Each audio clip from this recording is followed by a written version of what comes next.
اعوذ باللہ من الشیطان اللعین الرجیم بسم اللہ الرحمن الرحیم رب اشرح لی صدری ویسر لی امری واحلل عقدۃ من لسانی یفقہوا قولی اللہم صلی علی محمد و آل محمد۔ صاحبان ایمان مومنین مومنات، بڑی بابرکت، بڑی بعظمت، بافضیلت راتیں آنے والی ہیں ماہ رمضان المبارک کی ایام بیض کے حوالے سے۔ ان 3 راتوں کا ایک مجرب، مؤثر، بہترین عمل ہے اس شخص کے لیے کہ جو شخص چاہتا ہے، اگر خدا نخواستہ اسے بیماری ہے تو اللہ اس عمل کی برکت سے اسے شفا عطا فرمائے گا۔ اگر وہ مقروض ہے، خداوند کریم اسباب قرض کی ادائیگی کے اسباب اسے عطا فرمائے گا اور اس سے غم کو دور کرے گا، اور اس کے گناہ خدا نخواستہ درختوں کے پتوں اور بارش کے قطروں، صحرا کی ریت کے ذروں کے برابر ہی کیوں نہ ہوں، تو وہ اس دعا کی برکت سے، اس عمل کی برکت سے وہ خداوند عالم معاف فرما دے گا۔ یہ کون سا عمل ہے؟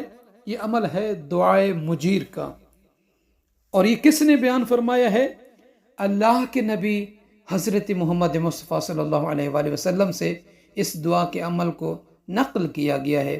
یہ بڑی شان والی دعا ہے، اور روایت کے جملے ہیں کہ جناب جبرائیل امین علیہ السلام نے اللہ کے نبی حضرت محمد مصطفیٰ صلی اللہ علیہ وآلہ وسلم کو اس دعائے مجیر کو اس وقت پہنچایا جب آقا دو جہاں صلی اللہ علیہ وآلہ وسلم مقام ابراہیم علیہ السلام میں نماز ادا فرما رہے تھے۔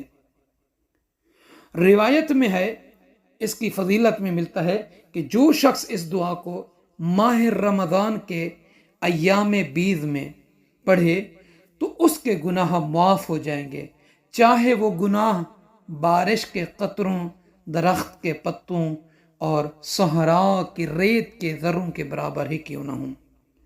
اور یہ دعا کا جو عمل ہے، مرض سے شفا، ادائے قرض، فراخی و تونگری، غم کے دور ہونے کے لیے بھی مفید ہے۔ اگر آپ کے پاس وقت ہے تو ان 3 راتوں میں آپ کسی بھی وقت دعائے مجیر کو پڑھیں، یقیناً اللہ تعالیٰ آپ کی اس دعا کی برکت سے ہر حاجت کو پورا فرمائے گا۔